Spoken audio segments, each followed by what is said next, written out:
Assalamualaikum warahmatullahi wabarakatuh. Perkenalkan, nama saya Darmawan. Jadi di video kali ini saya akan menjelaskan tentang sebuah alat yang bernama tedolit. Yang pertama yang harus kita ketahui tentang alat ini yaitu pengertiannya.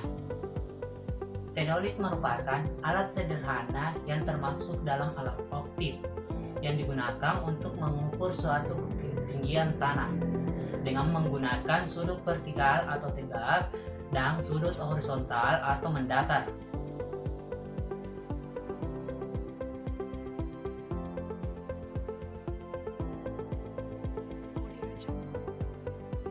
Baiklah, selanjutnya saya akan menjelaskan tentang fungsi dari sebuah tedolit. Tedolit memiliki beberapa fungsi. Yang pertama yaitu untuk menentukan tinggi suatu tanah. Yang kedua yaitu dapat dilakukan menentukan sudut siku-siku terhadap suatu fondasi bangunan.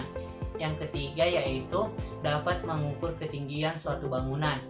Yang keempat yaitu dapat dilakukan pengamatan terhadap sudut arah lintas matahari. Yang kelima yaitu dapat dilakukan sebagai alat untuk melakukan pemetaan secara terperinci dan mendetail. Yang keenam yaitu alat ini dapat digunakan dalam melakukan suatu pengukuran poligon dalam suatu perhitungan.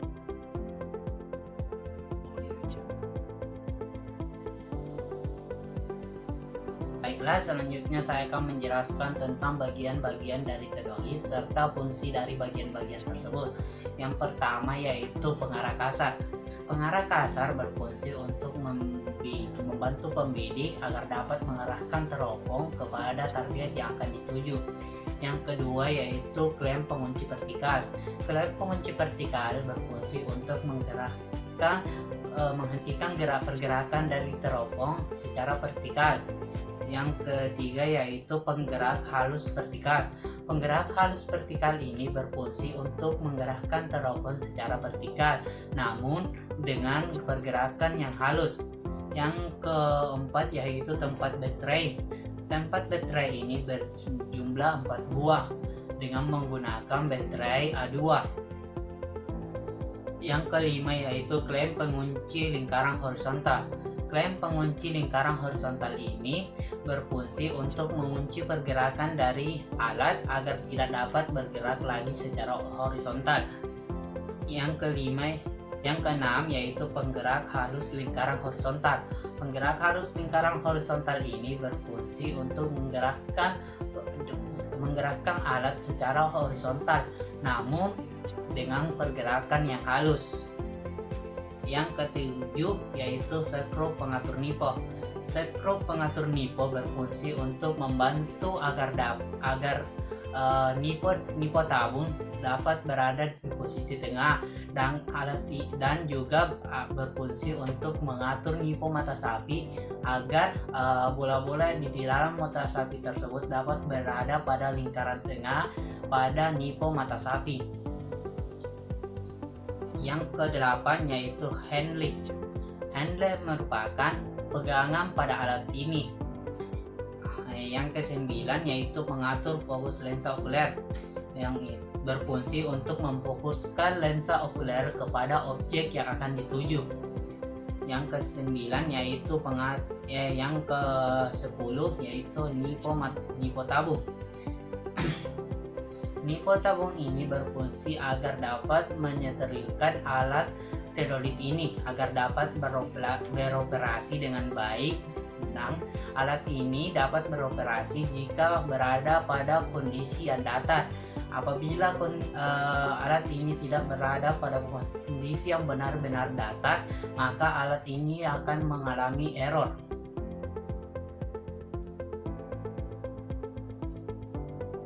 Yang ke-11 yaitu display dan papan tombol. Display dan papan tombol ini untuk membaca skala lingkaran vertikal dan horizontal, dan juga display ini berfungsi untuk memberikan hasil pekerjaan dari tedolit tersebut. Yang ke-12 yaitu nipo kotak berfungsi untuk menyetel sumbu I berada pada posisi yang vertikal. Yang ke-13 yaitu plat dasar. Plat dasar yang berfungsi untuk tempat bertumpunya teodolit sekaligus menjadi penghubung antara teodolit dengan tripod. Yang ke-14 yaitu lensa vertikalistik. Berfungsi untuk melihat dan memosisikan sumbu I berimpit dengan titik berdiri pesawat atau titik tertentu di bumi. Nah, secara umum pada bagian ini memfokuskan pada titik tumpu kita saat melakukan suatu pengamatan dalam sebuah tanah. Misalnya kita memiliki titik tumpu pada posisi A, maka kita harus melihat titik tumpu itu melalui lensa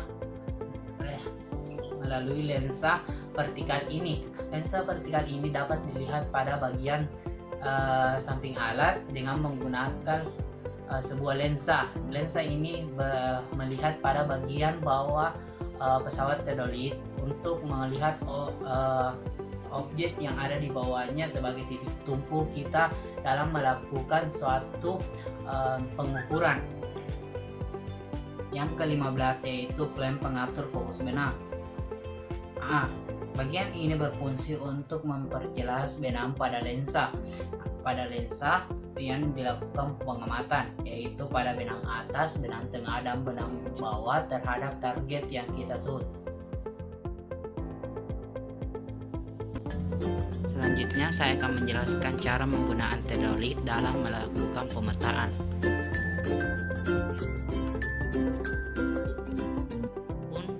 Yang digunakan dalam melakukan pemetaan yaitu pesawat teodolit, tripod, rambu, kompas untuk melakukan pengukuran null set terhadap pesawat teodolit, baterai agar dapat mengoperasikan pesawat teodolit, dan payung jika terjadi sebuah hujan. Langkah pertama yang harus kita lakukan yaitu mendirikan tripod. Mendirikan tripod ini harus sesuai dengan tinggi dada kita agar dapat mempermudah kita dalam melakukan pembacaan terhadap data yang ada dalam pesawat teodolit. Selanjutnya, pasang teodolit pada tripod dan kunci agar teodolit ini tidak jatuh.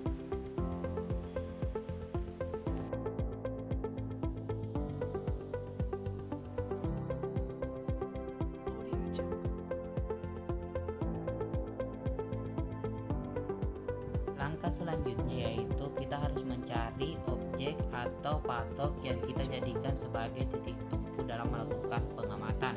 Caranya yaitu dengan meletakkan satu kaki tripod ke tanah dan dua lainnya kita angkat. Nah, untuk melihat titik tumpu tersebut kita dapat menggunakan lensa vertikalistik. Nah, apabila titik tumpu tersebut sudah terlihat di dalam lensa vertikalistik ini, maka kita dapat meletakkan dua kaki tripod ini ke tanah. Namun, jika titik tumpu tersebut belum terlihat di dalam lensa, maka kita dapat menggeser tripod ini agar dapat terlihat di dalam lensa vertikalistik. Yaitu menghidupkan teodolit. Nah, setelah itu maka kita harus mengatur nipon yang ada pada teodolit. Cara untuk mengatur nipon ini, maka kita harus memutar skrup ABC yang ada di bawah agar dapat gelombang yang ada di dalam tabung tersebut dapat berada pada posisi tengah.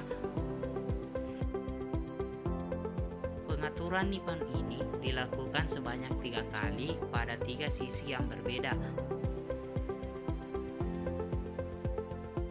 Nah, dari melakukan pengaturan nipon tabung terhadap 3 posisi tersebut juga harus berada pada yang posisi tengah gelembung pada nipon tabung. Setelah itu nyalakan teodolit dan setting suhu horizontal yaitu 0 derajat, 0 menit, dan 0 detik, dan jangan lupa untuk mengunci skrup horizontal. Setelah itu kita harus mengukur tinggi alat.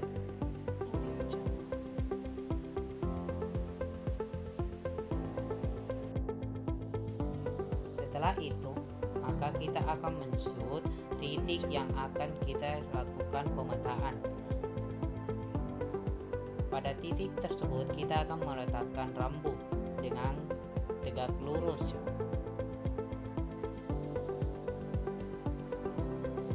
Nah, ulangi langkah ini pada titik selanjutnya yang akan kita lakukan pemetaan.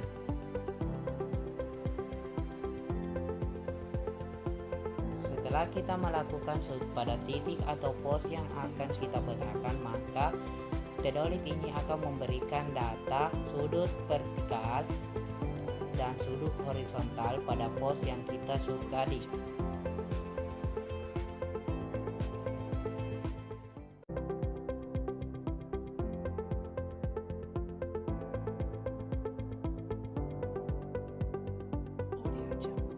Rumus untuk menentukan jarak datar yaitu D sama dengan batas atas dikurang batas bawah dikurang 100 dikali sin sudut vertikal kuadrat.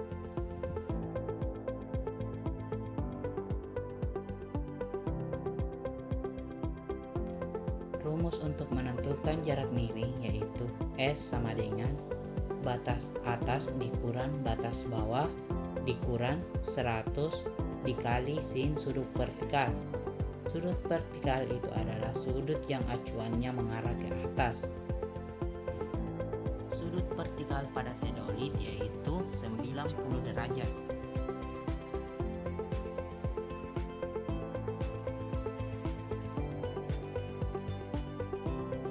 Rumus untuk menentukan beda tinggi yaitu delta H sama dengan tang 90 derajat dikurang sudut vertikal dikali jarak datar ditambah tinggi alat dikurang tinggi target.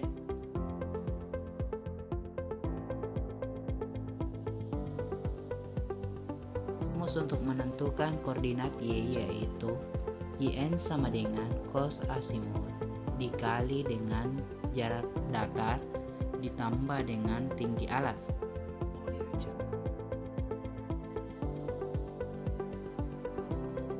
Rumus untuk mencari koordinat titik S yaitu Sn sama dengan sin asimut dikali jarak datar ditambah tinggi alat.